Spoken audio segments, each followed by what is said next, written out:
सहस्रशीर्षा पुरुषः सहस्राक्षः सहस्रपात् स भूमिम् विश्वतो वृत्वा अस्य तिष्ठद्दशाङ्गुलम्।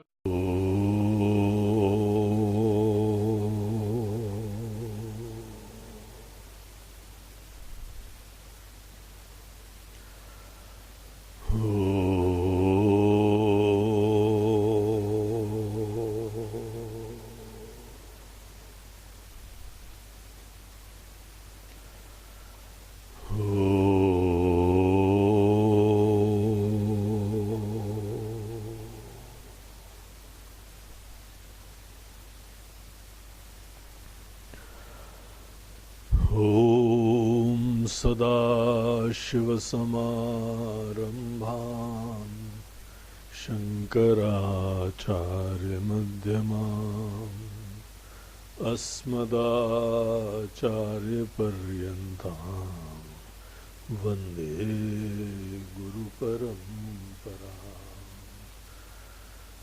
गुरुर्ब्रह्मा गुरुर्विष्णुः गुरुर्देवो महेश्वरः गुरुसाक्षात् परब्रह्म तस्मै श्री गुरवे नमः। हरि ओम हरि ओम। साधना पंचकम के अभी तक के हम लोगों ने सत्रों में साधना पंचकम के प्रारंभिक 3 सूत्र देखे हैं। हम लोग अभी तीसरे के ऊपर विचार कर रहे हैं। ये तीनों सूत्र थे कि शंकराचार्य जी अपने समस्त शिष्यों को बताते हैं कि हमारी आध्यात्मिक यात्रा सर्वप्रथम कुछ भी करने से, कुछ पूजा करने लगे, कुछ ध्यान करने लगे, कुछ अभ्यास करने लगे, इस तरह से प्रारंभ नहीं होती है। सबसे पहले आदमी को पता होना चाहिए कि अध्यात्म का गोल क्या है, लक्ष्य क्या है, ऑब्जेक्टिव क्या है और साधनाएं किस लिए होती हैं। इसको बोलते हैं साध्य साधन विवेक।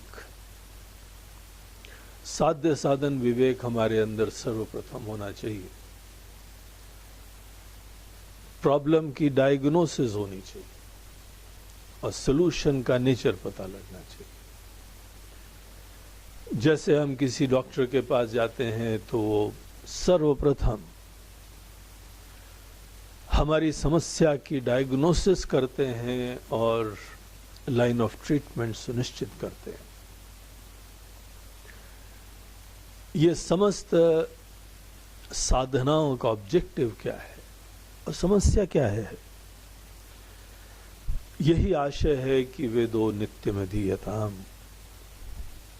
नित्य इस चीज को पढ़िए, इसके कॉन्शियस रहिए, गोल से इंस्पायर होइए। और हमारा गोल यह है कि अंततः हम अपने आप में स्वस्थ हैं, ठीक हैं, दिव्य हैं, परिपूर्ण हैं। और मुक्ति उसी को बोलते हैं कि हम स्वस्थ रूप में अवस्थिति प्राप्त करें। हम जो हैं उस वास्तविकता में जग जाएं। That is the ultimate goal. इस लक्ष्य से प्रेरित होते हुए ही हमारे भजन होते हैं, कर्म होते हैं, पूजा होती है, ध्यान होता है, अध्ययन होता है, तपस्या होती है, व्रत होते हैं, अनुष्ठान होते हैं, तीर्थ होते हैं। ये सब बाहरी कर्म दिखाई पड़ रहे हैं, लेकिन ऑब्जेक्टिव अपने अंदर जगना होता है। ये क्लैरिटी बहुत आवश्यक है।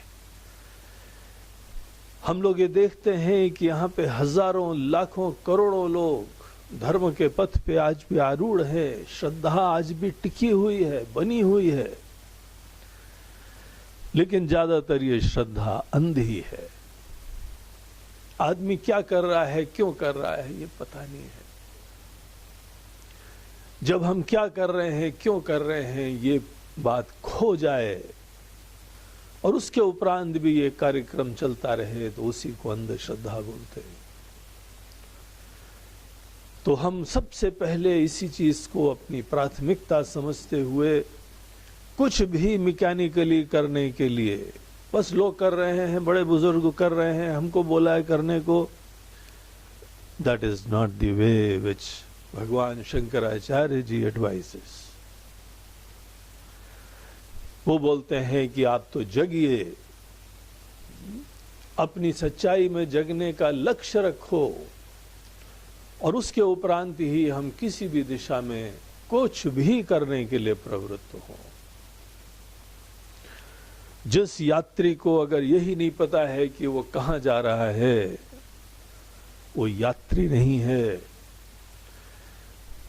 उसका चलना कोई यात्रा नहीं है, भटकना है, दिशा विहीन है वो। और इसीलिए जब पता ही नहीं कहां पहुंचना तो पहुंचेगा कहां पे, जहां पहुंच जाएगा उसको आश्चर्यचकित होता है। तो सर्वप्रथम हम अपने इस गोल का अवेयरनेस उत्पन्न करें, ज्ञान उत्पन्न करें और फिर कर्म के क्षेत्र में केवल अपने अत्यंत दिव्य, सूक्ष्म, महान, अद्वितीय, अनंत स्वरूप को जानने के लिए मन को तैयार करें।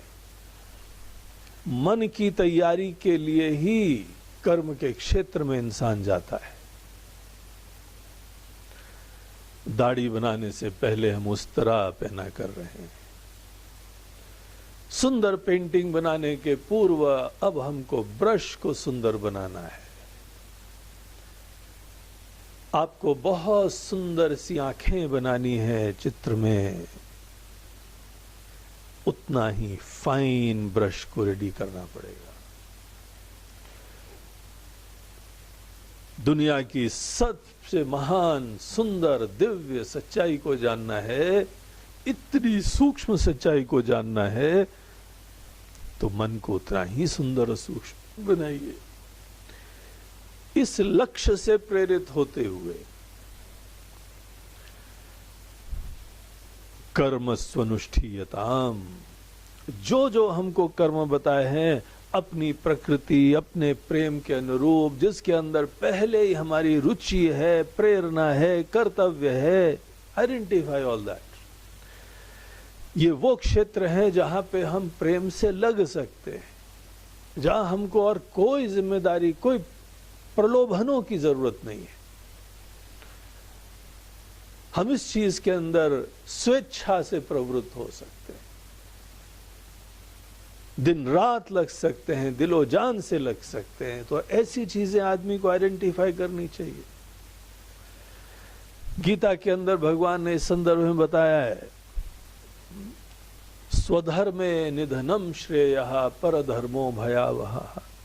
दूसरे कर रहे हैं इसलिए करना है, भगवान कृष्ण बोलते हैं बड़ा भयावह प्रोपोजिशन है ये। तुमको पता नहीं है, लेकिन तुम देखा देखी में जो कार्य करते हो, विनाश करते हो। पहुंच भी जाओगे तो भी अपने आप से दूर हो जाओगे। बाहरी लक्ष्यों की सिद्धि कर लोगे लेकिन अपने आप से दूर चले जाओगे। मन निर्मल नहीं होता है, मन हीन वृत्ति से युक्त रहता है, मन बाहरी चीजों से आसक्त रहता है। पर धर्म से वो ही प्रवृत्त होता है जिसको बाहर अचीवमेंट करने होते हैं, बाहर भोग करने, बाहर स्टेटस बनाना है, बाहर प्रतिष्ठा करनी है, बाहर पहचान उत्पन्न करनी है। और ये चीज दुनिया में करने say that is the in thing, इससे ज्यादा फायदा हो जाएगा, इस कंपनी में इन्वेस्ट कर दो तो बहुत फायदा हो जाएगा, इस जगह जो है अपना इंटरवेंशन कर दो तो बहुत लाभ हो जाएगा। बाहर के लाभ से ही आदमी देखा देखी में हर जगह हाथ मारता है। जब किसी के लक्ष्य केवल बाहरी हों तो वो करते रहें, लेकिन हमारा लक्ष्य बाहरी नहीं है। हम पूरी दुनिया को भी प्राप्त कर लेंगे। हमको पता है, हमने विचार कर लिया, हमने डायग्नोसिस कर ली, हमने बहुत गहराई से चिंतन कर लिया। That is not the way to live. अपने अंदर अगर हमको जगना है, यही हमारा लक्ष्य है, तो हमको ये नहीं देखना है कि दुनिया कहां जा रही है, किस चीज में हमको फायदा होने वाला है। हमको आइडेंटिफाई करना है कि भगवान ने हमारी प्रेरणा क्या दी है, प्रकृति क्या है। वो डायरेक्टर प्रोड्यूसर हमको दुनिया के नाटक मंच पे कौन सा रोल दे रहा है, क्या स्क्रिप्ट उन्होंने हमको दी है। हर व्यक्ति की जो प्रकृति है वो उसकी स्क्रिप्ट है। हमको अपनी ही स्क्रिप्ट के अनुरूप यहां पे कार्य करना चाहिए। इसीलिए बाकी सब चीज से निश्चिंत होके be truthful to yourself, love yourself, अपनी यूनिकनेस पहचाने और अपने कर्म के क्षेत्र में खूब दिलो जान से एक्सेल करें। जैसे आप हैं वैसा दुनिया में कोई नहीं है, इसीलिए दुनिया की नकल मत करो, दुनिया के द्वारा बनाए हुए पथ पे मत चलो। Be yourself. आपको ईश्वर ने ऐसा बनाया है, अपने प्रेम को, अपनी प्रकृति को, अपनी प्रेरणा को पहचान के,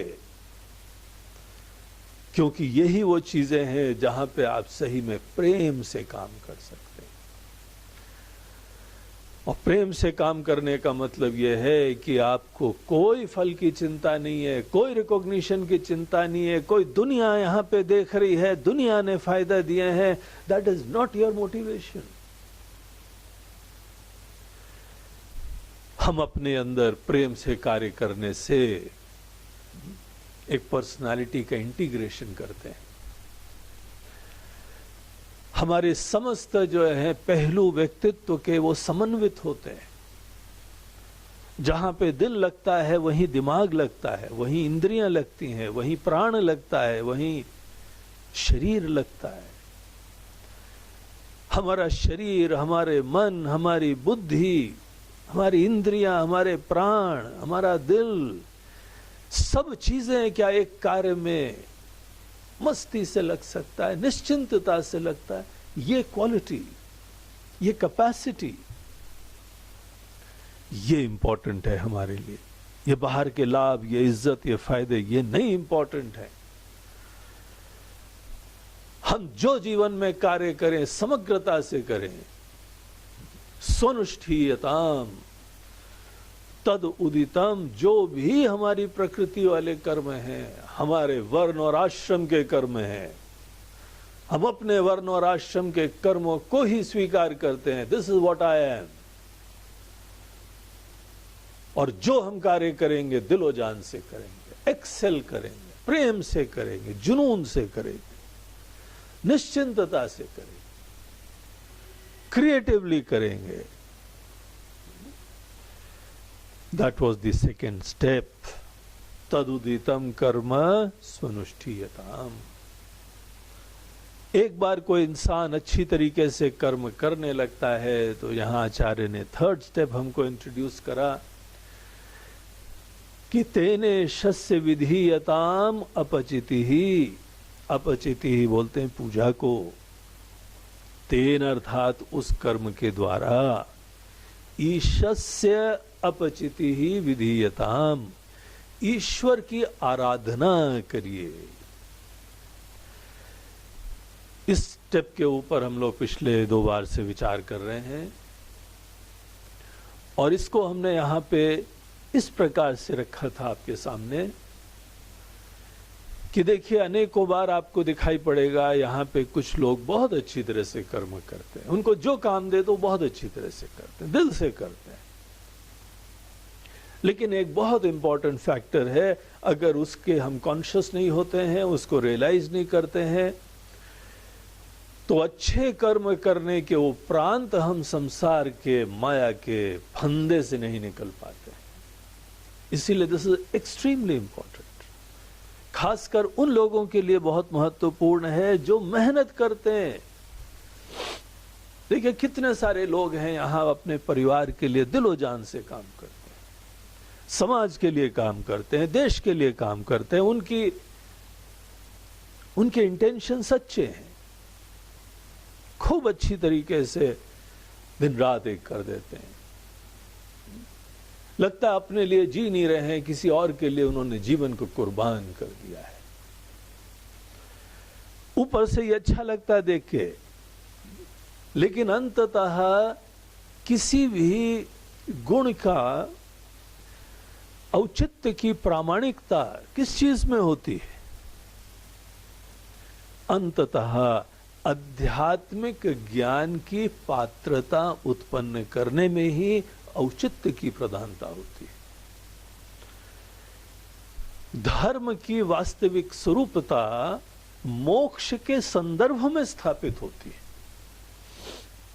इसीलिए हमको अपने मूल प्रॉब्लम के कॉन्शियस होना पड़ता है और फिर हमको उचित अनुचित का निर्धारण करना होता है।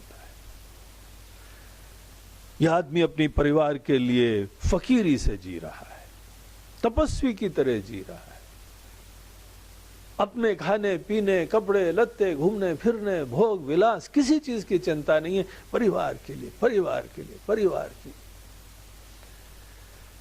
निस्वार्थ दिखाई पड़ रहा है, अच्छी तरीके से कर्म कर रहा है,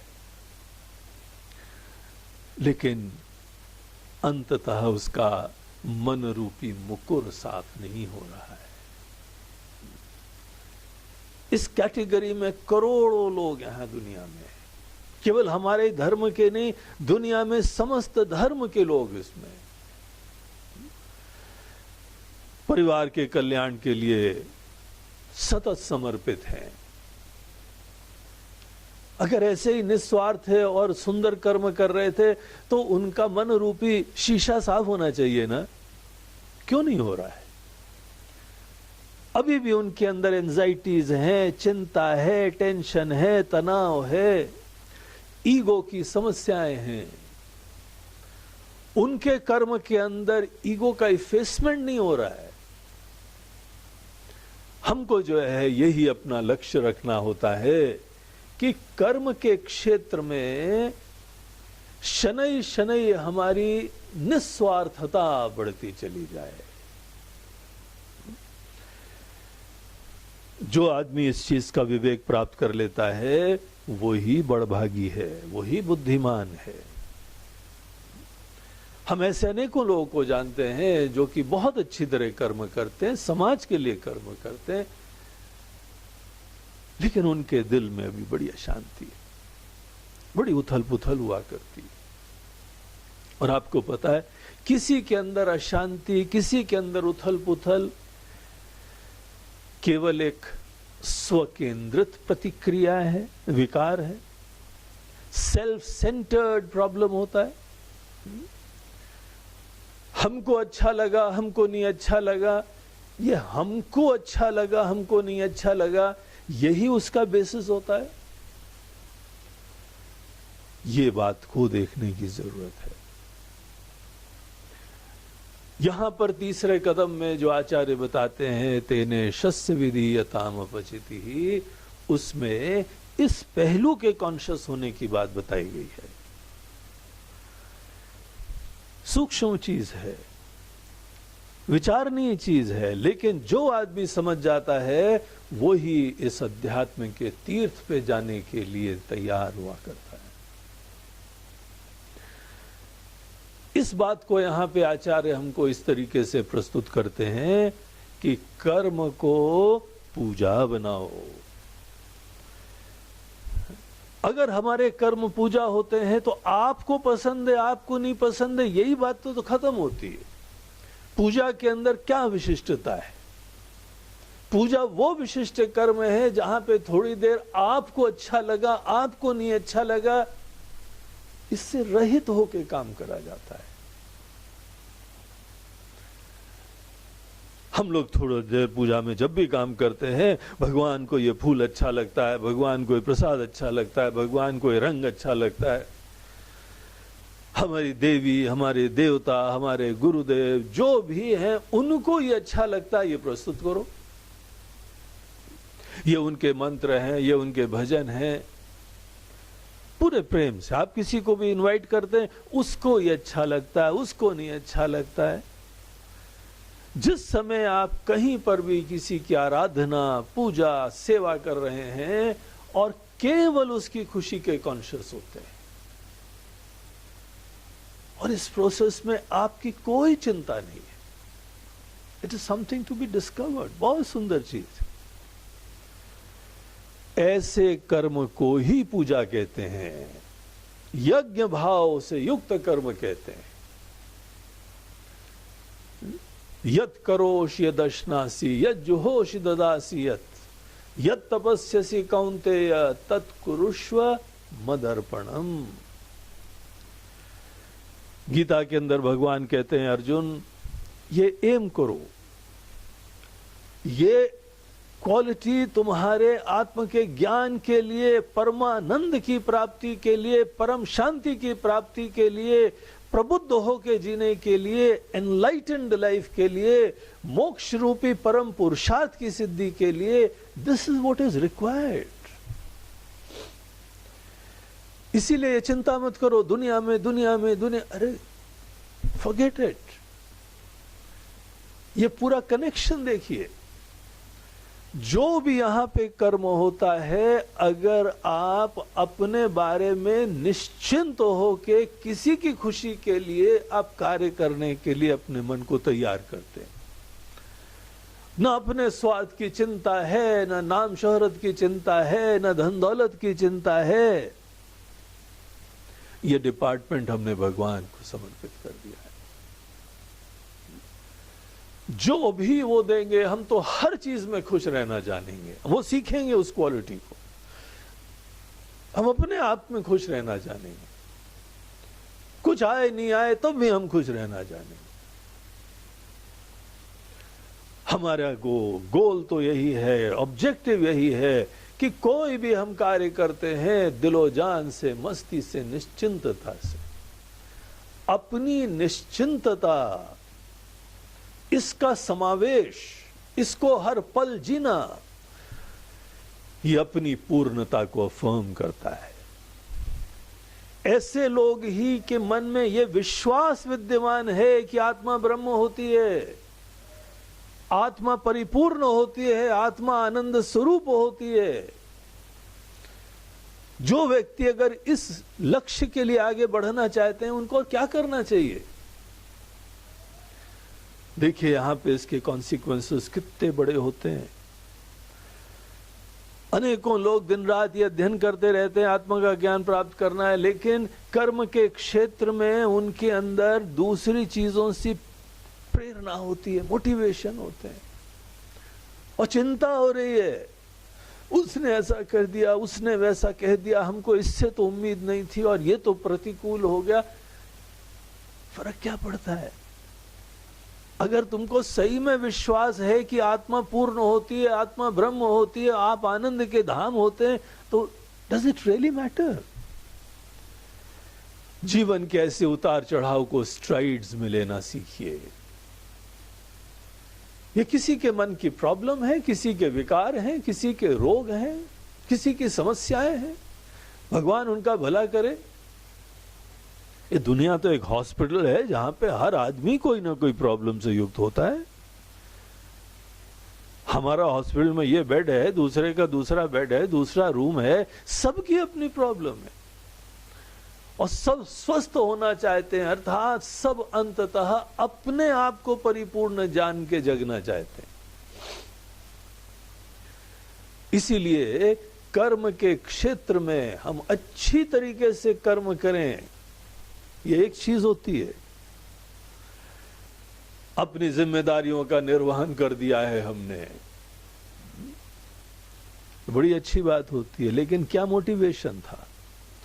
क्या आपके कर्मों का निर्वहन जगत रूपी नाटक मंच के डायरेक्टर प्रोड्यूसर की इच्छा की पूर्ति हो रही थी? क्या आपके मन में यही प्रेरणा हो रही थी कि भगवान देख रहे हैं और वो खुश हो जाएं? वाह बेटा, कितना अच्छी तरीके से तुमने अपना रोल का निर्वहन करा है। हमने बड़े उतार चढ़ाव दिए, बड़ी चुनौतियां दी, बड़े यहाँ विकारी लोग दिए, बड़ी असफलताएं दी और बहुत सफलताएं भी दी, लेकिन तुम्हारी ये आस्था कहीं कहीं पर भी जो है डिस्टर्ब नहीं हुई है। इसीलिए बाहर से न तुम हर्षित होते हो, न बाहर से शोकाकुल होते हो, दोनों में सेंसिटिव हो, संवेदनशील हो। जैसे तुम अपने अहम की संतुष्टि के लिए हमको क्या अच्छा लगता है, हमको क्या नहीं अच्छा लगता है, ये तो तुमने अपने दिल से पूरा निकाल के फेंक दिया है। और हर पल तुम यही अफर्म करते हो निश्चिंतता से, दृढ़ता से। खुशबू आती है ऐसे लोगों के पास, अपनी पूर्णता की खुशबू आती है। यही तो हम अपने भगवान की वंदना करते हैं। हे भगवान, तुलसीदास जी बोलते हैं, हे प्रभु, हम आपकी चेहरे की उस कांति को नमन करते हैं जो आपको जब राज्य की गद्दी दी जा रही थी, छोटे मोटे पद नहीं, कहीं किसी संस्था के अध्यक्ष बन गए हो तो ही पैर जमीन पे नहीं पड़ रहे, कहीं मिनिस्टर बन गए हो तो ही पैर जमीन पे नहीं पड़ रहे।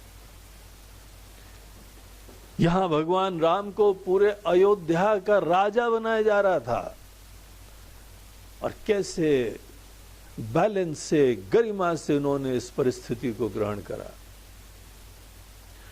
और दूसरे दिन बगैर कारण के देश निकाला दे दिया गया, नो रीजंस, कोई फॉल्ट नहीं है, और ऐसा आपको अपमान करके निकाला गया।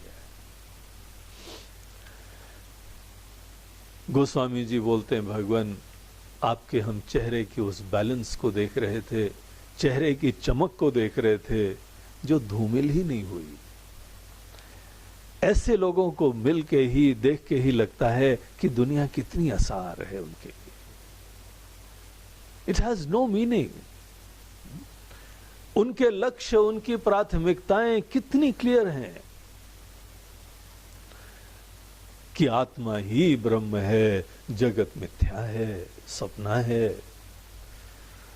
ऐसे आचरण ही आत्मा की सत्यता और जगत के सपने को स्थापित करते हैं। इसीलिए हम यहां पर आए हैं। किसी ने दुनिया बनाई है, किसी की इच्छा है, जो भी परिस्थिति दे वो खुश रहे, हमको नहीं चाहिए कुछ, यहां सब खुश रहे,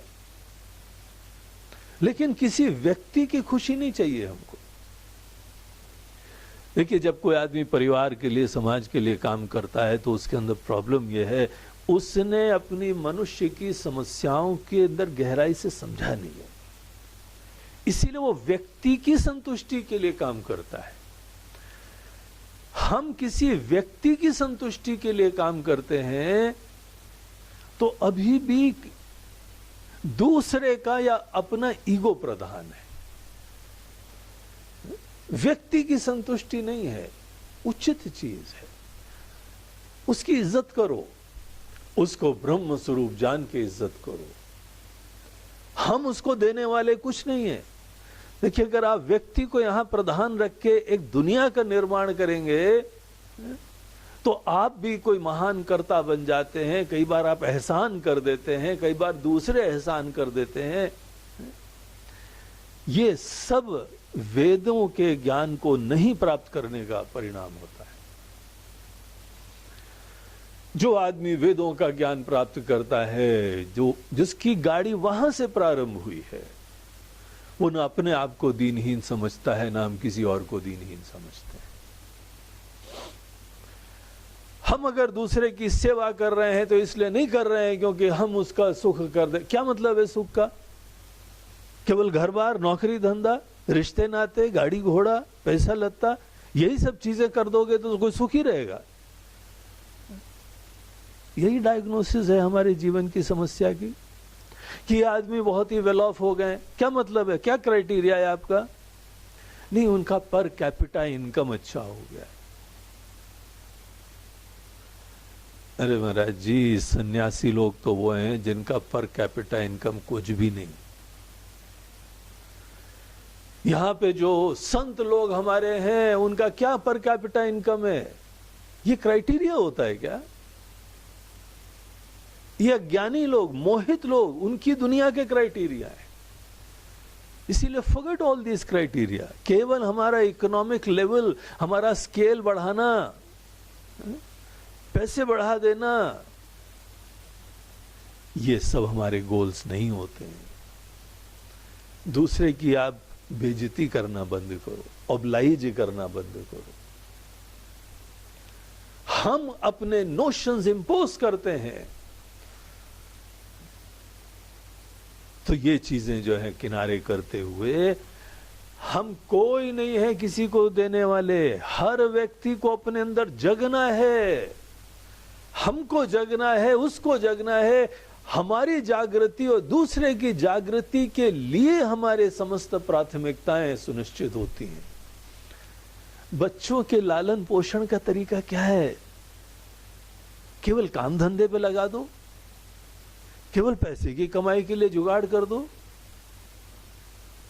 निश्चित रूप से ऐसे लोगों ने सत्संग नहीं करा है, ऐसे लोगों ने वेदों का ज्ञान नहीं प्राप्त करा है। हमको जो है यहां पे हर व्यक्ति को अपने अंदर जगाने के लिए कार्य करना होता है, और अपने को भी उसी के लिए कार्य करना होता है। ये गोल बहुत इंपॉर्टेंट है, समझने की जरूरत है। It's a U turn. Normal दुनिया के तौर तरीके से it's a U turn, reverse gear होता है ये। और इसीलिए अगर ये बात नहीं समझी तो हम परिवार के लिए काम करें। क्या मतलब परिवार के लिए काम करना? आप सब लोगों को मन सुंदर बना के अपने अंदर जगने के लिए क्या कुछ भी यहां योगदान दे रहे हैं? क्या यही गोल्स आपके अंदर विद्यमान है? ये हमारे पूर्वजों का सपना है, ये हमारे मनुष्यों का समाज है, ये हिंदुस्तान की संस्कृति है, ये भारत देश का जीवन दर्शन है, ये स्पिरिचुअल कल्चर और वैल्यूज के ऊपर आधारित पूरी दुनिया का जीवन का सपना है। इसमें आप देखिए कितनी इज्जत करते हैं। हम किसी आदमी को गरीब देख के कोई दया नहीं करें, हम उसको मात्र अपॉर्चुनिटीज दें। अपॉर्चुनिटीज जो हमारे ही किसी व्यक्ति के स्वार्थ के चक्कर में अपॉर्चुनिटीज खत्म हुई हैं। पहले कोई आदमी अपने स्वार्थ के वजह से इतना संग्रह कर लेता है, और उसके उपरांत जब मन के अंदर बड़ा गिल्ट होने लगता है तो जाके हम दुनिया में सेवा करते हैं। हे गरीबों, हम तुम्हारे लिए, हमारी संस्था तुम्हारे कल्याण के लिए सेवा करने के लिए आई है। और वहां भी उम्मीद करते हैं कि वो हमको थैंक यू बोलेंगे, वो हमारे साथ फोटो खिंचवाएंगे, वो हमारी फोटो अखबार में निकलवाएंगे, वो हमारी पत्रिकाओं में छापी जाएगी। वहां भी अहम की संतुष्टि, वहां पर भी ego fulfilment, the very perception कि वो असमर्थ है और हमने जाके समर्थ बनाया है। That is the antithesis of the Vedic thoughts and philosophy of life. जब हम अपने बच्चों के लिए, समाज के लिए, देश के लिए ऐसे ऑब्लाइजिंग एटीट्यूड से जाते हैं, सेवा करना मतलब ये नहीं है कि हम किसी को बाहरी संसाधनों से समर्थ करते, ये तो बाय द वे परछाई की तरह आ जाएगा। हम लोग इस चीज की बहुत चिंता नहीं करते हैं, ये तो अपने आप फॉलो करता है हमको। हम अपने लक्ष्य में इस सोच से युक्त होकर अपनी सेवाएं सबके हित के लिए करते हैं, उनकी इज्जत को ध्यान रखते हुए। हम अपने शिष्यों को कोई ऑब्लाइज नहीं करते हैं, हम उनकी इज्जत करते हैं। वो भगवान स्वरूप हैं, वो भगवान के अंश हैं, हमारा केवल विनम्र कार्य उनको इस बात के कॉन्शियस करा देना है। हम कौन सा योगदान दे रहे हैं? हमने किसी को ब्रह्म नहीं बनाया है, हमने किसी को आनंद नहीं दिया है। आनंद तो आपका स्वरूप है। हम केवल ऐसे वो फैक्टर्स हटाते हैं जो आपके अंदर इस ज्ञान, इस रियलाइजेशन के लिए बाधक होते हैं। जब हम अपने जीवन में ये कॉन्शियस रहते हुए अपनी पूर्णता और सबकी पूर्णता, आपका प्रॉब्लम केवल अपने ही अंदर नहीं जगना है, दूसरे का भी प्रॉब्लम केवल इतना है। अगर ये हम सोचते हैं तो हमारा पूरा लाइन ऑफ एक्शन क्या होगा? आप विचार करके देखिए, कंप्लीटली डिफरेंट। भगवान बोलते हैं कि अर्जुन, जो भी गीता में बहुत विस्तार से सब चीजें बताई गई, अर्जुन जो कर्म करो किसी व्यक्ति को ऑब्लाइज नहीं करो। परिवार का जो है ऐसे मत सो इनका कल्याण कर रहे हैं। बच्चे लोग समर्थ होते हैं, ब्रह्म स्वरूप होते हैं, परमात्मा के अंश होते हैं। Just be conscious of this fact. दीनहीन, असमर्थ, अनएम्प्लॉयड और कई बार अनएम्प्लॉयबल, ऐसे हम पहले देखते हैं, उसके उपरांत तो उनके लिए जुगाड़ करते हैं। कई लोग तो केवल एक पीढ़ी नहीं 7 पीढ़ी के लिए जुगाड़ करके जाते हैं, क्योंकि आगे जो भी आएंगे नालायक आने वाले हैं, मूर्ख आने वाले, असमर्थ आने वाले। शायद तुमसे भी 100 गुना क्रिएटिव हो, 100 गुना इंटेलिजेंट हो, और जो सही में इंटेलिजेंट है, समर्थ है, उसको कुछ चीज की जरूरत नहीं होती। वास्तविक इंटेलिजेंस स्वस्वरूप में जगने, अपने आप में हो जाने मात्र में होती। ये सोच तो उन लोगों की होती है जो ऐसे मोह से युक्त होते हैं। इसीलिए ऐसे कर्म, बहुत अच्छी तरह कर्म करने के उपरांत इस चीज को एक निमित्त मत बना लेना कि बाहर के अब अच्छी तरह फल मिलते हैं। देखिए, ये बात सही है कि जो आदमी स्वनुष्ठीयताम को सिद्ध कर लेगा, बहुत अच्छी तरह कर्म करने की बात को सिद्ध कर लेगा, उसके मन में एकाग्रता भी होगी, सूक्ष्मता भी होगी, और सबसे बड़ी चीज यह है कि उसको जीवन में सब फलों की प्राप्ति हो जाए। कहीं पर भी हाथ लगाएगा वो सब सोना बन जाएगा। जो भी आप सपना देखेंगे वो सपना पूरा हो जाएगा, क्योंकि कर्म फल केवल अच्छे कर्मों पे ही निर्भर करता है। और अच्छा कर्म दिलो जान से, जुनून से, डेडिकेटेड होके, इंस्पायर्ड होके कहीं कर्म करने में फल की तो जो है इशू ही खत्म हो जाएगा। इसीलिए ऐसे लोग ये चिंता ही नहीं करते हैं ये हमको फल प्राप्त, अरे तो हमारे हाथ की बात है, जहां दिल लगाएंगे काम कर लेंगे। इसीलिए that is not worthy of even thinking. चिंता करने की बात ही नहीं है इसमें। और ऐसे लोग खुद अनुभव करते हैं। ऐसे आप दुनिया में देखिए, जो भी आदमी अगर एक क्षेत्र में दिलो जान से काम कर सकता है, उसको कोई चिंता थोड़ी है। कॉन्फिडेंस लेवल बढ़ जाता है। जहां पे नजरें उठाई वहां पे सिद्धि होने लगेगी। जो संकल्प करा वो हमारा सपना सत्य हो जाता है। ये सामर्थ्य, ये सिद्धि ऐसे लोगों को प्राप्त होती है जो कर्मस्वनुष्ठीयताम, अच्छा कर्म करने लगते हैं, दिलो जान से करते हैं। लेकिन उसके उपरांत भी ये बहुत बड़ा फॉल पॉसिबल होता है कि आप अच्छी तरीके से करने लगे, एक चीज है, लेकिन ये अच्छी तरीके से करने के उपरांत अब अपने स्वार्थ की बड़ी विलक्षण सिद्धि हो रही है। अपना महल बस अच्छा बन रहा है, हमारी गाड़ी अच्छी है, हमारा घर अच्छा है, हमारी प्रॉपर्टी अच्छी है, हमारा बैंक बैलेंस अच्छा है, हमारी शोहरत अच्छी है। If that is the motivation, अगर यहीं पे आपकी खुशी होती है, इसी में सुकून मिलता है, देन माय डियर फेलो, आप पतन के पथ पे हैं। भूल जाओ आत्म के ज्ञान को, भूल जाओ परमानंद की प्राप्ति को। अच्छे कर्म के उपरांत आपका पतन होएगा। इस जन्म में कभी आप इस ज्ञान को सिद्ध नहीं कर सकोगे, अपने अंदर कभी शांत होकर स्थित नहीं रह पाओगे। किसको परम सत्य कहा जाता है वो कभी नहीं देख पाओगे। इसीलिए अच्छी तरीके से कर्म करना एक चीज है, अपने कर्म को पूजा बना देना दूसरी चीज है।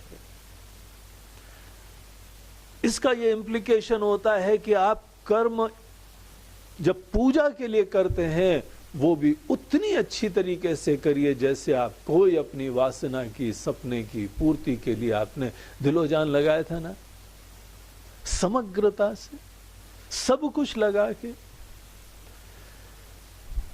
प्रत्येक पूजा के कर्म हमको वैसे करने चाहिए। लेकिन there is a big difference. अब हम जिस समय यह पूजा के कर्म भी करते हैं, इसको हम एक्सटेंड करते हैं जीवन के हर पहलू में। हमारे समस्त पारिवारिक, सामाजिक, राष्ट्रीय, पूरे विश्व का कल्याण, इन सब चीजों के लिए हम विश्व के ऊपर कल्याण नहीं करते, हम समाज के ऊपर कल्याण नहीं करते, हम परिवार पे कल्याण नहीं करते। ये बोलना ही उनका अनादर करना होता है, उनको अब्रह्म कहना होता है। इसको ज्ञान को बनाए रखिए कि सब ब्रह्म है और हम लोगों का काम केवल बड़ा सीमित है। पैसे वैसे सब जैसे आपके जीवन में जहां नजरें उठाई आने लगते हैं। अच्छे कर्म करने वाले जिस क्षेत्र में अपना दिल लगा दें, अच्छा काम फल मिल जाएगा। ऐसे सब लोगों के लिए यही है। हमको मात्र उनको कुछ अच्छी शिक्षा देनी होती है, ज्ञान देना होता है। लाइट लगवा दी, रोड बनवा दी, डैम बनवा दिए, पानी कर दिया, पोलियो का ये कर दिया, और फिर उसके उपरांत हमने जीवन में समाज सेवा ऐसी करी है। आपकी जीवन दृष्टि में यहां बहुत सारे असमर्थ लोग विद्यमान हैं। असमर्थ की सेवा करने के लिए कोई बहुत समर्थ जा रहा है, इसको ही समाज सेवा बोलते हैं ना। यही हम लोगों की वैदिक दृष्टि एक भिन्न हम लोगों को अंदाज देती है। बोलते नहीं, लोगों के यहां समस्याएं होंगी, लोगों की अनेकों प्रॉब्लम होंगी, लेकिन प्रॉब्लम बेसिक क्या है और धीमे धीमे आदमी की दुर्दशा ऐसी क्यों हो गई है? ये सब ब्रह्म स्वरूप है, सब परिपूर्ण है, सब दिव्य है। केवल किसी यहां पे समाज में गिने चुने मनुष्यों के वजह से किसी को अपॉर्चुनिटीज नहीं मिल रही। इसीलिए हम अपॉर्चुनिटीज उन लोगों को क्रिएट करवाने के लिए मात्र कार्य करें। No personal obligations. कभी किसी को मत बोलना है कि हमने ये आपके लिए कार्य करा है, एहसान करा है, ये हमने यहाँ पे अपने नौकरों को एहसान करा है, ये अपने ड्राइवर को एहसान करा है, ये अपने यहाँ एम्प्लॉइज को एहसान करा है, ये हमने रिश्तेदारों पे एहसान करा है। गंदी बातें ये। जिन्होंने सत्संग करा है वो कभी नहीं सोचेंगे। ये सब परमात्मा स्वरूप हैं। इस ज्ञान के लिए और इस प्रकार के अपॉर्चुनिटीज, इस कर्म के अंदाज, इस डेडिकेशन, ऐसा कल्चर, ऐसी प्रेरणा, ऐसी अपॉर्चुनिटीज मात्र हम इतना उत्पन्न करने के द्वारा जब कर्म करते हैं, इस दिशा में बढ़ने के लिए फैसिलिटेट करते हैं, प्रेरणा देते हैं, ये कर्म का ऑब्जेक्टिव होना चाहिए। सबके वास्तविक सुख के लिए परमात्मा के द्वारा बताए हुए प्रिस्क्रिप्शन को अप्लाई करने के लिए। इसीलिए सदैव भगवान को देखना चाहिए। देखिए, भगवान को देखने का मतलब क्या होता है? चारों तरफ हम लोग ये बोलते रहते हैं ना, ये सभी की आत्मा एक ही है, सभी आत्मा ब्रह्म स्वरूप है, भगवान कण कण में विद्यमान है, सिया राम मैं सब जग जानी, करऊं प्रणाम जोरी जुग पानी। क्या मतलब है इसका? इसका मतलब है कि सबको समर्थ देखो, सबको ब्रह्म स्वरूप देखो, और अगर तो भी उसको कोई प्रॉब्लम है तो उसके मन की कल्पना है, उसके मोह है, उसका ज्ञान है, उस चीज से उसको दूर करने के लिए धीमे धीमे प्रेरणा दो। ये जो भी करना चाहे कर सके ऐसा उसको एम्पावर करो, ज्ञान दो, समर्थ बनाओ। इसको बोलते हैं कि सबको ब्रह्म समझना। हम अपने शिष्यों को कोई ऑब्लाइज नहीं करते हैं, हम रिस्पेक्ट करते हैं कि ये ब्रह्म है और तुम कुछ भी कर सकते हो। हम उनको जो है ये कॉन्फिडेंस देंगे, ये ज्ञान देंगे, ये प्रेरणा देंगे, निश्चय देंगे। जो आदमी इसी से ब्रेन वॉश्ड है, बाहर के गोल से, अचीवमेंट से, हम उसको फ्री करेंगे धीमे धीमे। हम उसकी प्रायोरिटीज चेंज करेंगे और वो खुद एक फूल की तरह धीमे धीमे खिले। हमारे जानवर हैं, हमारे पेट्स हैं, हमारे अनेकों पशु पक्षी, कोई किसी के ऊपर ऑब्लाइज नहीं। हमने दाना डाल दिया है तुमको, अरे हम कौन है दाना डालने वाले? तुमको हम कौन खिलाएं? तुम अपने आप में ब्रह्म हो। किसी की पूर्णता का ज्ञान रख के जो भी उसके जीवन व्यापन करने के लिए हम कहीं सेवा कर सकते हैं, इस ज्ञान को बगैर भूले सबको जो है आप परिपूर्ण देखना चालू करो। बच्चे स्वस्थ हैं, बच्चे परिपूर्ण हैं। Really speaking they don't need you, they just need some knowledge and confidence. अपने अंदर जगने के लिए ये गोल रखो। हर व्यक्ति के अंदर ऐसी पूर्णता, ऐसा कॉन्फिडेंस हो। ईगो का कॉन्फिडेंस नहीं होना चाहिए। ईगो का कॉन्फिडेंस फ्रैगमेंटरी होता है, डिविजिव होता है। जहां पर ये एक व्यक्ति विशिष्ट हो जाएगा, उसका जीवन खंडित हो जाएगा। उसका विनाश देखो, उसके कॉन्सिक्वेंसेस देखो। किसी के ना अपने अहम ना दूसरे के अहम को संतुष्ट करो, उसकी पूर्णता देखो, उसका समर्थ देखो। वो समर्थ है, उसका सामर्थ्य है। ये सब चीजें देख के फिर क्या हम कार्य कर सकते हैं? पहली बात तो जब ऐसी व्यक्ति दृष्टि रखता है, उसको कोई दूसरे के उतार चढ़ाव से, मान अपमान, सुख दुख से फर्क नहीं पड़ेगा। इसलिए गीता में भगवान कहते हैं, अर्जुन कर्म का क्षेत्र छोड़ो नहीं। जो व्यक्ति कर्म का क्षेत्र छोड़ के जाना चाहता है, वो आदमी अभी अपने प्रॉब्लम के नेचर को नहीं समझा है। पहले ईगो फुलफिलमेंट करता था, अब ईगो का उच्चाटन होने लगा है तो पलायन कर रहा है। इट्स एन ईगो सेंट्रिक प्रवृत्ति, ईगो सेंट्रिक रिएक्शन है ये। इसलिए यहीं पे रहो और सतत अपने इस छोटे व्यक्तित्व को किनारे करके अपनी पूर्णता को अफर्म करो। और यहां पे जो भी दुनिया व्यवस्था कर रहा है, उनको देने दो परिस्थिति। जो भी भगवान परिस्थिति देते हैं, सफलता देते हैं, इतनी सुंदर दुनिया देते हैं, अच्छे लोग देते हैं, प्रेम देते हैं, आनंद देते हैं, सब चीजें हमको इतनी सुंदर मिलती हैं। भोग विलास करते समय कभी सोचा है कि ये भगवान की कृपा है? ये ईश्वर ने आपको ऐसी अपॉर्चुनिटीज, विलक्षण एक्सपीरियंसेस, अनुभूतियों की दी है आपको। Be gratified. यही एक कर्म से हम अपने अहम की संतुष्टि कर सकते हैं और यही एक कर्म से ईश्वर की बरसती कृपा देख सकते हैं, उनका गुणगान गा सकते हैं, उनके लिए समर्पित हो सकते हैं।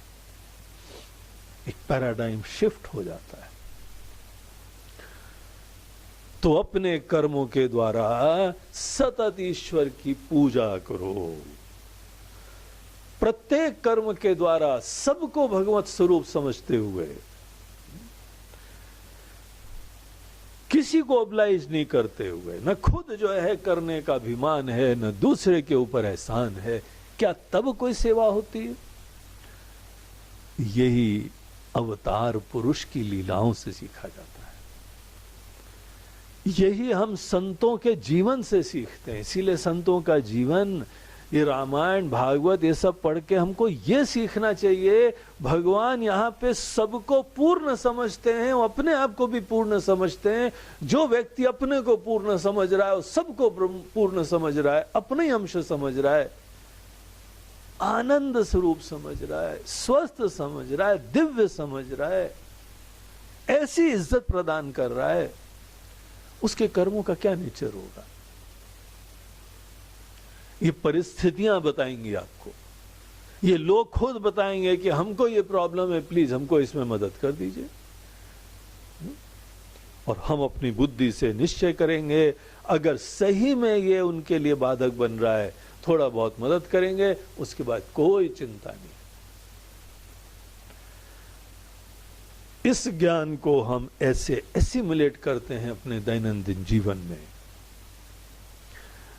तेने शस्य विधीयताम अपचिति, कर्म के द्वारा सतत ईश्वर की पूजा करें। यहां पे एक चीज को हमने पिछली बार संकेत करा था, वो हम यहां और बताना चाह रहे हैं कि इस बार भी थोड़ा समय हो गया है, लेकिन हम ब्रीफली टच करते हैं उस चीज को। कर्म को पूजा बनाने के लिए हमको दो चीजें होती हैं, एक को बोलते हैं प्रसाद बुद्धि और एक को बोलते हैं ईश्वर अर्पण बुद्धि। दो बहुत महत्वपूर्ण बुद्धि है।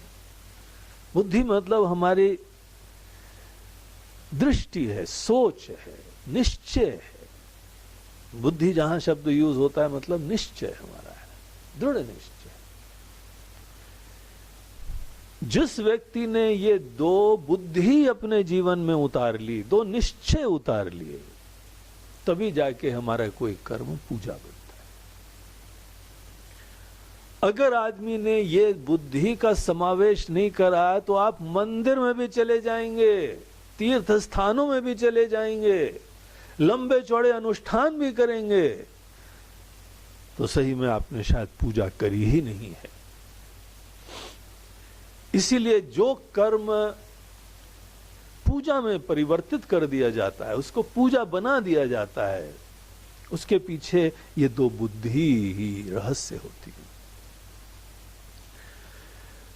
हम लोग जब भी कोई सिचुएशन प्राप्त करते हैं तो उसमें दो पहलू होते हैं। एक ये रहता है कि परिस्थिति हम किस एटीट्यूड से, दृष्टि से रिसीव करते हैं, और दूसरी चीज ये होती है कि परिस्थिति में हम किस अंदाज और प्रेरणा से रिस्पॉन्ड करते हैं। परिस्थिति को रिसीव करने के समय आपकी क्या एटीट्यूड है, क्या निश्चय है, क्या सोच है, और परिस्थिति में रिस्पॉन्ड करने के समय आपके अंदर क्या सोच है। ये दो यहां पे एक्सट्रीमली इंपॉर्टेंट चीज है। जिस आदमी को वैदिक ज्ञान नहीं प्राप्त है, जिसने अपने जीवन का अध्याय वेदो नित्यम धीयताम से नहीं शुरुआत करी है, जिसको अपनी पूर्णता, अपनी ब्रह्म स्वरूपता, इन सब चीजों का पता ही नहीं है, इसका ये गोल ही नहीं है, वो जब भी कोई परिस्थिति प्राप्त करता है, अपने आप को छोटा व्यक्ति, इंडिविजुअल जीव जो इंट्रिंसिकली इनसिक्योर है, अपूर्ण है, दीन है, प्यासा है, भूखा है, कटोरा लेके सदैव घूमता है, भगवान अब ये दे दो, भगवान अब वो दे दो। जब भी आदमी अपने लिए मांगता है तो अपनी अपूर्णता, अपना छोटापना, अपनी दीनता, उसी का निश्चय दिखाता है, वो दृढ़ भी करता है। इसीलिए जब भी आदमी, ऐसे लोग जब परिस्थिति रिसीव करते हैं तो वो केवल उनके अहम की संतुष्टि के लिए ही एक योगदान होता है। इसीलिए वो ब्रांड होता है, हमारे लिए अच्छा है, हमारे लिए बुरा है, हमारे लिए हमको अच्छा लगा, हमको नहीं अच्छा लगा। इसको बोलते हैं प्रेय पथ।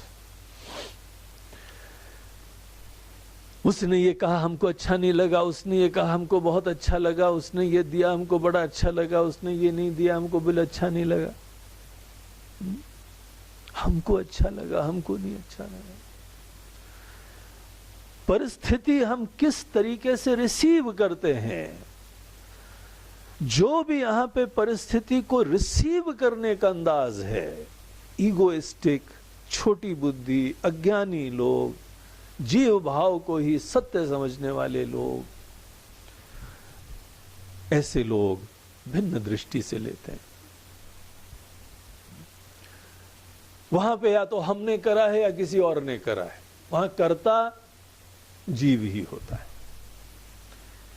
इसीलिए शिकवे शिकायतें किसी आदमी के ही होते हैं, प्रपंच किसी व्यक्ति के होते हैं। तुमने सुना उसने क्या कहा, तुमने सुना इसने क्या बोला, और फिर मैंने ऐसा बोला, फिर उसने ऐसा बोला। यहां पे पूरी चर्चा का आधार व्यक्ति है, व्यक्ति प्रधान सोच है, क्योंकि व्यक्ति की ही खुशी यहां ऑब्जेक्टिव है और कर्ता भोक्ता भी केवल व्यक्ति होते हैं।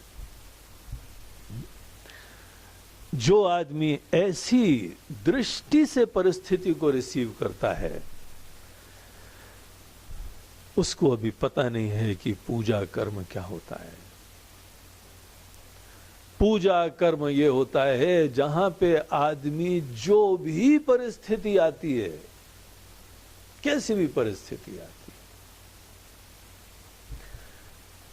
हमारे अंदर ये निश्चय रहे कि यह ईश्वर का प्रसाद है। मान हो या अपमान हो, कोई व्यक्ति नहीं कर रहा है, किसी व्यक्ति में सामर्थ्य नहीं है, व्यक्ति निमित्त है, व्यक्ति उसके मन की एक सोच है। ईगो हर व्यक्ति का एक मोह है।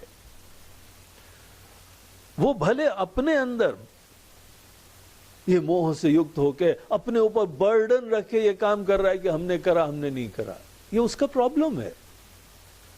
लेकिन दरअसल क्या कोई व्यक्ति काम सही में कर सकता है? अगर कोई भी व्यक्ति को आप यहां पे देखिए, जो भी हमने अचीवमेंट करे हैं केवल भगवान की कृपा रही है। ऐसी परिस्थितियां आ गई थी और बाद में आप अपनी पीठ ठोकने लगे हो। परिस्थिति भगवान ने दी, परिवार भगवान ने दिया, संसाधन भगवान ने दी, अकल भगवान ने दी, सब चीजें भगवान ने दी, और पीठ किसकी ठोकी जा रही है? हमने करा, हमने करा, हमने करा, इस व्यक्ति ने करा, इस व्यक्ति ने करा।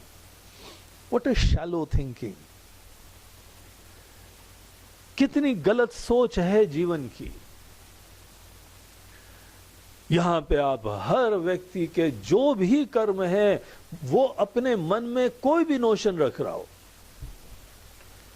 लेकिन आपको बड़ा होलिस्टिकली देखना चाहिए। अंततः केवल ईश्वर की इच्छा से कोई भी परिस्थिति आती है। आजकल वैज्ञानिक लोग भी ये हमको बताते हैं कि अगर यहां पे एक फल, एक एप्पल को हम गिरते हुए देखते हैं, इस घटना के लिए ये पेड़ नहीं, ये एप्पल नहीं, पूरा ब्रह्मांड रिक्वायर्ड होता है।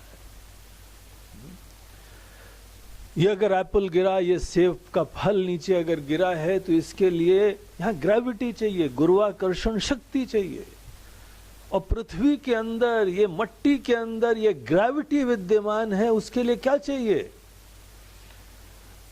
इसी चीज के ऊपर विचार करते करते ये कॉस्मोलॉजिस्ट लोग सूर्य का, नक्षत्रों का, स्टार्स का रोल देखते हैं। पृथ्वी का सूर्य के चारों तरफ परिक्रमा का रोल देखते हैं। अनेकानेक चीजें यहां विद्यमान है, तब जाके एक फल भी पेड़ से नीचे गिरता है, ऊपर क्यों नहीं उड़ जाता है? जब इतने छोटे से काम के लिए ना ये सेब ना ये पेड़, ये कोई भी रिस्पॉन्सिबल नहीं होता है, तो जीवन में छोटे मोटे कार्य करने के लिए हम रिस्पॉन्सिबल हैं या दूसरा व्यक्ति रिस्पॉन्सिबल है? What a myopic perception of life.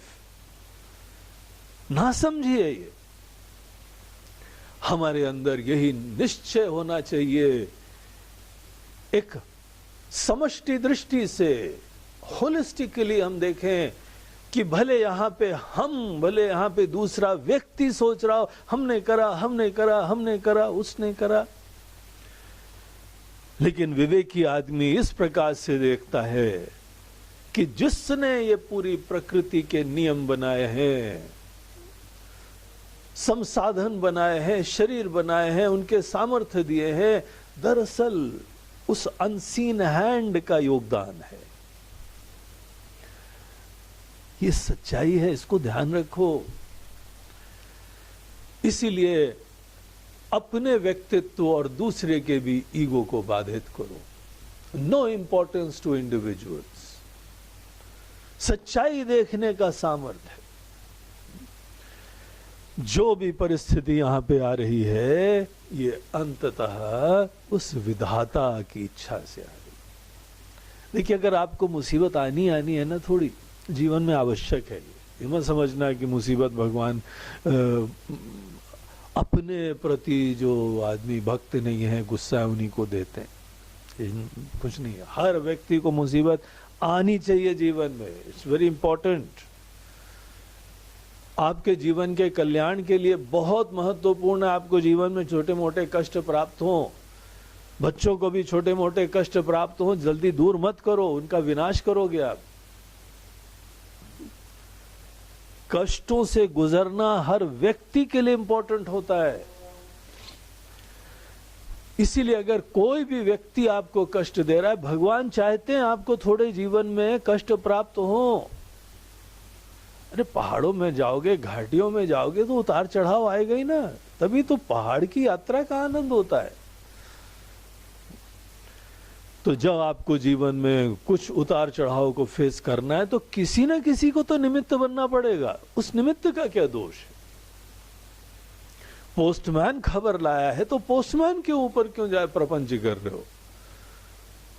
इस पोस्टमैन ने हमको ये खबर दी है, अब उसी के ऊपर लाठी डंडा लेके चढ़ गए। ये सब निमित्त हैं। यहां पे हाथ कोई और है, ईश्वर का हाथ है। जो भी परिस्थिति आती है, प्रत्येक परिस्थिति कर्मफल होती है, और प्रत्येक कर्मफल का दाता केवल ईश्वर होते हैं। पूजा करने से पहले इस ज्ञान को अपने दिल में बैठाओ। इसीलिए जो भी परिस्थिति आती है, उसको प्रसाद बुद्धि से ग्रहण करो। देखिए, प्रसाद की यह हम लोगों की परंपरा, ये शब्द बड़ा सुंदर है, और हम लोगों के परंपराओं में, पूजा में इसका बड़ा समावेश है, बड़ा महत्व है।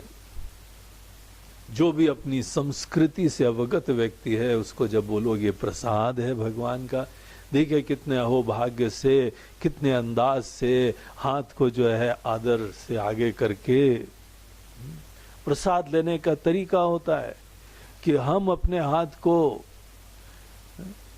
चिन्ह मुद्रा से युक्त करके, दाहिने हाथ को आगे करके पहले आदर से ग्रहण करते हैं, फिर माथे से लगाते हैं, और फिर ईश्वर की सन्निधि का अनुभव, उनकी कृपा का अनुभव करके उसको हम ग्रहण करते हैं, आचमन की तरह लेते हैं। हमको पसंद है, हमको नहीं पसंद है, ये सोच भी नहीं आनी चाहिए। तब बोलते हैं इसने प्रसाद लिया है।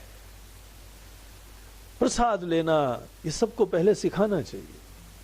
हर व्यक्ति को पूजा के बाद प्रसाद दो। घर में जो है जा जाके सबको प्रसाद दो। जिस व्यक्ति को प्रसाद दोगे तो उसका मन प्रसन्न हो जाएगा और आपका भी मन प्रसन्न हो जाएगा। ईश्वर की महिमा स्थापित हो जाएगी, आपके मन के अंदर व्यक्तियों की गौणता हो जाएगी, आपकी पसंदगी नापसंदगी की उपेक्षा हो जाएगी। आगे बढ़ के जिस जिसका मन थोड़ा सा कलुषित है उसको ज्यादा प्रसाद देना। अगर किसी के अंदर आपके प्रति गुस्सा है, द्वेष है, नाराजगी है, तो भगवान का प्रसाद जरूर देना, जाके देखना कैसे प्रसाद से आदमी की बुद्धि अच्छी होती है। प्रसाद को ग्रहण करना आदमी को आना चाहिए, तभी प्रसाद बुद्धि का कोई मीनिंग होता है। हर परिस्थिति प्रसाद है। अगर जीवन में आप हर परिस्थिति को प्रसाद देखेंगे तो आपका सुख दुख मान अपमान कहां गया? सोचो जरा। प्रसाद बुद्धि के द्वारा एक झटके में आपकी सफलता सुख दुख मान अपमान सब खत्म हो गया। अब आप यहां पे किसी व्यक्ति को नहीं देख रहे हैं। देखिए, हमारा अपमान तो तब होता है जब इस व्यक्ति ने हमको ये कहा, अब वो व्यक्ति हट ही गया यहां से। अब अगर ये परिस्थिति आ रही है तो आपके सर्वे सर्वा, आपके माता पिता, आपके सृष्टा, आपके बनाने वाले, आपके प्रियतम, आपके भगवान, उन्होंने आपको भेजा है। ये डॉक्टर ने दवाई दी है। जब डॉक्टर ने दवाई दी है तो हम कैसे प्रेम से स्वीकार कर लेते हैं। हर परिस्थिति को प्रसाद समझना, ये अपने कर्मों को पूजा बनाने का एक तरीका है। गीता के उस प्रसिद्ध श्लोक में कर्मण्यवाधिकारस्ते, उसमें भगवान तीसरा सूत्र देते हैं, मां कर्मफल हेतुर्भुः। प्रसाद बुद्धि इसको सार्थक करती है। अपने आप को कभी भी कर्म फल का हेतु मत समझना। यही तो मतलब है प्रसाद बुद्धि। मां कर्म फल हेतु भूहु, कर्म फल का हेतु कभी मत बनना। अपने आप के अंदर ये अभिमान मत रखना, या किसी के व्यक्ति के अंदर मत रखना। इस सोच को अपने जीवन में उतारो, इस सोच का समावेश करो अपने अंदर, और देखो क्या क्रांति होती है। कर्म अच्छी तरह करना एक चीज है, लेकिन अब ये दूसरी बात हम कह रहे हैं, पूजा बनाना है, कर्म को पूजा बनाना है। यही यहां पे जीवन में सीखने योग्य चीज होती है। अगर ये नहीं करोगे तो बहुत पीड़ा होगी।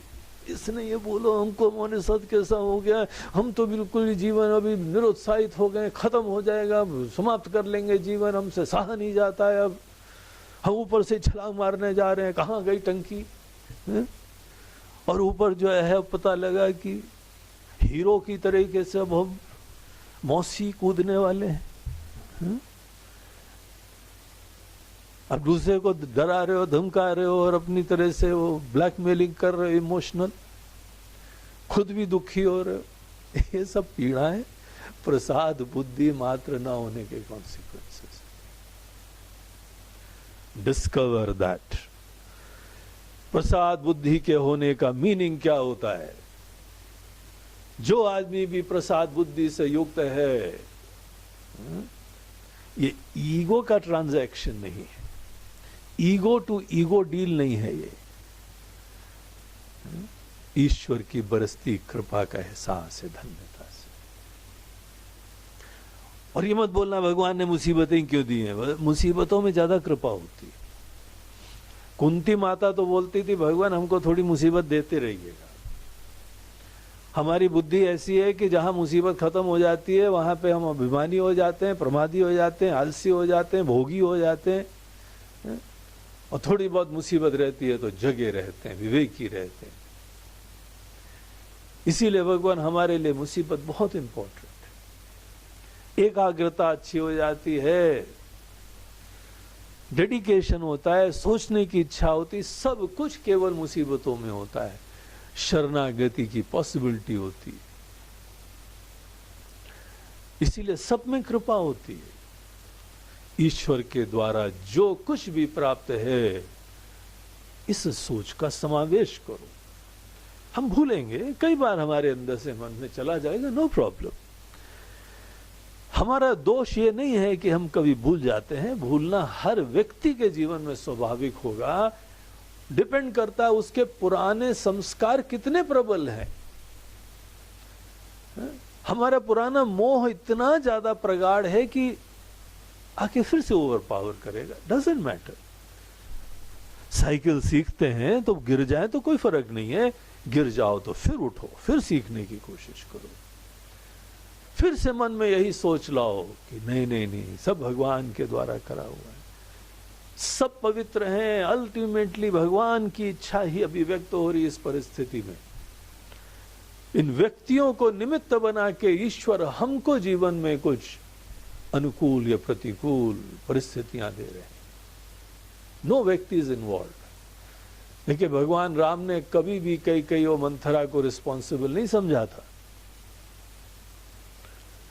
यही व्यापक सोच का लक्षण होता है। इसीलिए जो भी परिस्थिति आती है उसको ईश्वर की इच्छा से प्रदत्त समझिए, धन्य होइए, सबकी इज्जत करो, अपनी भी इज्जत करो, और जो भी कार्य कर रहे हैं अंततः ईश्वर की प्रसन्नता के लिए। इसको बोलते हैं ईश्वर अर्पण बुद्धि। एक तो हो गया परिस्थिति किस एटीट्यूड से रिसीव करना, और दूसरा यह है परिस्थिति में रिस्पॉन्ड करना। रिसीव करने में हमारी एटीट्यूड, हमारा पुरुषार्थ केवल यही एटीट्यूड से होता है। हमारा ज्ञान, हमारी सुंदरता केवल इस एटीट्यूड के ऊपर निर्भर होती है। और ज्यादा पुरुषार्थ आपका वहां पे आता है कि आपने रिसीव तो कर लिया, ग्रेसफुली, कूलली, धन्यता से, समत्व से, ब्लेसेडनेस से, और उसके उपरांत जो कुछ कर रहे हैं ये ईश्वर का जीवन दर्शन, ईश्वर की सोच, ईश्वर का उपदेश। उनकी प्रसन्नता किस चीज में होती है, उनका उपदेश क्या है, क्या चीज उनको खुश करती है। ये लड्डू पेड़े नहीं खुश करते हैं, ये हमारे दान दहेज उनको नहीं खुश करते हैं। ये तो उन्हीं का दिया हुआ है, हम कौन है देने वाले उनको। उनकी आज्ञा का पालन, उनके उपदेश को अपने हृदय में उतारना, ये सब चीजें हमारे भगवान को, हमारे संतों को, हमारे गुरुओं को ये पसंद आता है। उनको जो पसंद आता है उस हिसाब से करना, ये ही सच्ची पूजा होती है। और केवल उनकी खुशी के लिए इस पूरी प्रक्रिया में अपनी ब्रह्म स्वरूपता ऐसे अफर्म करो, डिक्लेयर करो, अपने कर्मों के द्वारा, बोलने के द्वारा नहीं। जो सतत बोलता रहता है हम तो आत्मा है, हम तो ब्रह्म है, हम तो सच्चिदानंद है, वो किसको बता रहे हो भैया। एक नया अभिमान हो जाएगा। ये बोलने की चीजें नहीं है, ये निश्चय करके निश्चिंत होने के तरीके। इसीलिए अपने अंदर निस्वार्थता का समावेश पूर्णता से करो, और जो कुछ कर रहे हैं अपनी व्यक्तिगत पसंदगी नापसंदगी को रत्ती मात्र यहां पे ध्यान न रखते हुए सब कुछ ईश्वर की खुशी के लिए। पहले तो समग्रता से कर्म करना सीखा था, दिलो जान से कर्म करना सीखा था, अब इस स्टेप का समावेश करो, ये एटीट्यूड्स का समावेश करो। That is the step number 3। तेने शस्य विधीयताम अपचिति। इन कर्मों से सतत पूजा करो, उन्हीं की याद बनाए रखो। माम नुस्मर युद्ध च, हमारा ज्ञान बनाए रखो और फिर उत्साह से कर्म करो। इस चीज का समावेश यही इस तीसरे सूत्र का विषय है। तो इसके साथ हम ये तीसरे सूत्र की चर्चा यहाँ पे समाप्त करते हैं। लेकिन कर्म का विषय अभी खत्म नहीं हुआ है। कर्म के अंदर कौन कौन सी चीजों का हमें ध्यान रखना चाहिए, ये अभी और कंटिन्यू आगे होएगा। देखिए कितना इंपॉर्टेंट है कर्म के क्षेत्र में सजग होके जीना। ये कर्म का क्षेत्र ही धर्म का क्षेत्र है। ये कुरुक्षेत्र ही हमारी साधना स्थली है, भोग स्थली नहीं है ये। तो ये अपने मन के अंदर गोल को बनाए रखते हुए हम लोग यहाँ पे तीसरे स्टेप के बाद अगला स्टेप हम लोग नेक्स्ट टाइम और देखेंगे। तो आज जो है यहाँ पर समाप्ति करते हैं। ओम पूर्णमदः पूर्णमिदं पूर्णात् पूर्णमुदच्यते पूर्णस्य पूर्णमादाय पूर्णमेवावशिष्यते। ओम शांति शांति शांति। हरि ओम श्री गुरुभ्यो नमः। हरि ओम नमः पार्वती पते। हर हर महादेव। नर्मदे हर। बोलो गंगा मैया की जय।